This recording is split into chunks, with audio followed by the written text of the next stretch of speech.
মানিকচকের বেসরকারি শিক্ষা প্রতিষ্ঠানে অষ্টম শ্রেণীর ছাত্র রহস্যজনকভাবে মৃত্যুর ঘটনায় ন্যায় বিচারের দাবি পরিবার সহ গ্রামবাসীদের। ঘটনার ৮ দিন পার হলেও মৃত ছাত্রর দেহ ফ্রিজে রেখেছে ভূতনি থানার কেদারতলা গ্রামের বাসিন্দারা। পুনরায় ময়নাতদন্তের দাবি তুলেছেন তারা। বিদ্যালয়ের প্রধান শিক্ষকের বিরুদ্ধে ব্যবস্থা গ্রহণ করা হোক বলে দাবি তাদের। চলতি মাসের ২ তারিখে রাতে মানিকচকের রোজমেরি মিশনারি স্কুলের আবাসন থেকে দেহ উদ্ধার হয় শ্রীকান্ত মণ্ডল নামে অষ্টম শ্রেণীর ছাত্রর।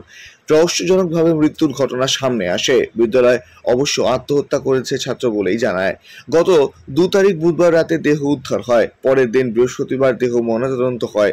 শুক্রবার পুলিশের কাছে বিদ্যালয়ের প্রধান শিক্ষক সাজিদ হোসেনের বিরুদ্ধে মৃত ছাত্রের বাবা প্রেম কুমার মণ্ডল অভিযোগ দায়ের করেন। বিদ্যালয় শিক্ষকের অত্যাচারে মৃত্যু হয়েছে বলেই দাবি পরিবারবর্গের। সম্প্রতি ময়নাতদন্তের রিপোর্টে প্রশাসনের পরিবারবর্গকে দেখলেও সন্তুষ্ট নন পরিবার সহ গ্রামবাসীরা। পুনরায় ময়নাতদন্তের দাবি এবং শিক্ষকের শাস্তির দাবি সহ গ্রামবাসীদের দাবি। ৮ দিন ধরে দেহ ফ্রিজে সংরক্ষণ করে রেখেছে গ্রামবাসী। পাশাপাশি গ্রামের বাসিন্দারা দিন রাত এক করে দেহ ভাড়া দিচ্ছেন, কারণ প্রশাসনের লোকজন দেহ নিয়ে যাওয়ার একটা চেষ্টা করছে বলে অভিযোগ গ্রামবাসীদের। এমন অবস্থায় পরিবারের লোকজন পুনরায় ময়নাতদন্তের দাবি নিয়ে আদালতের দ্বারস্থ হয়েছেন। আমাদের প্রশাসনের কাছে আমরা আবেদন রেখেছিলাম, যেহেতু রোজমেরি মিশনে যে ঘটনাটা ঘটেছিল গত ২ তারিখ, কিন্তু ২ তারিখে ঘটনা ঘটে যাওয়ার পর আমরা আইসির সঙ্গে দেখাও করেছিলাম। মানিকচক আইসির সঙ্গে আইসিকে বলেছিলাম, যেহেতু বাচ্চাটা মারা গেছে ওই রোজমেরিতে, কমের পক্ষে ওই প্রধান শিক্ষককে জিজ্ঞাসাবাদ তো করবেন, কি করে মারা গেল বাচ্চাটা, কি করে কি হলো, কোনো জিজ্ঞাসাবাদ করেনি প্রশাসন। এর জন্যে আমরা খুব দুঃখিত, কারণ বারবার প্রশাসনের কাছে আইসির কাছে ছুটে গেছি আমরা, কিন্তু একই কথা বলেছে আমাদের এভিডেন্স চাই। কিন্তু আমার দুঃখের বিষয়, এভিডেন্স এটাই তো এভিডেন্স যে বাচ্চাটা ওর স্কুলে মারা গেছে, তারপরে আর কোন এভিডেন্স হয়? কি অনুমান করছিলেন আপনাদের? কি অনুমান ছিল বাচ্চাটা মেরে ফেলা হয়েছে এরকম কিছু?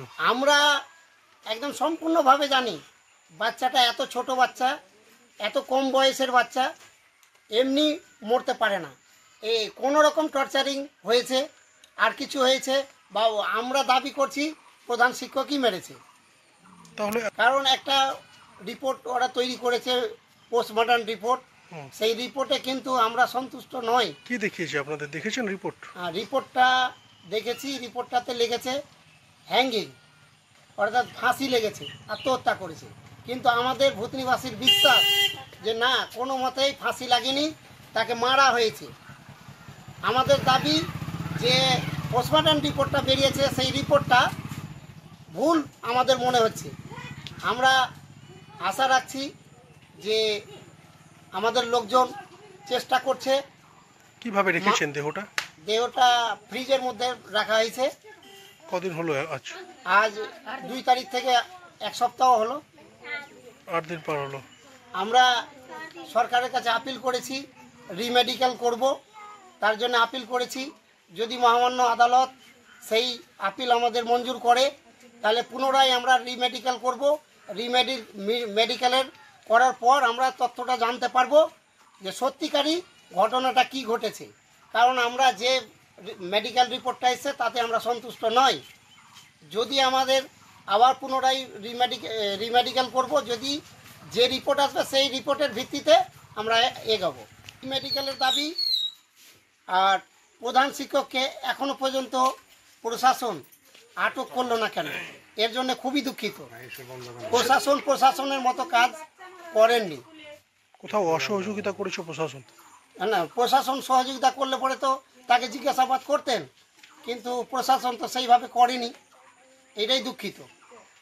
এখন আমাদের দেহ পাহারা দিতে হচ্ছে এই জন্যেই যে আমাদের এই যে ভূতনি থানার যে পুলিশ হুমকিমূলক কথা বলেছে যে আমরা দেহটা নিয়ে যাব জোরপূর্বক। তো আমরা ওই জন্য ওই ভয়েতে আমরা কিন্তু পাহারা দিচ্ছি। আর এটাও আবেদন রাখছি ভূতনি থানার কাছে, ওনারা তো প্রশাসনের লোক, যদি আসে দিনে এসে মানুষের সঙ্গে কথা বলে লাশ নিয়ে যাবে না কি করবে, দিনে আসতে হবে প্রশাসনকে। রাত্রে যদি প্রশাসন আসে এটা কিন্তু একটা চুরির চক্রান্ত চলছে। কিন্তু আমরা যতক্ষণ সুবিচার পাবো না ততক্ষণ কিন্তু আমরা লাশ যেভাবে রেখেছি সংরক্ষণ করে আমরা ততদিন রাখবো যতদিন আমরা সুবিচার পাবো না।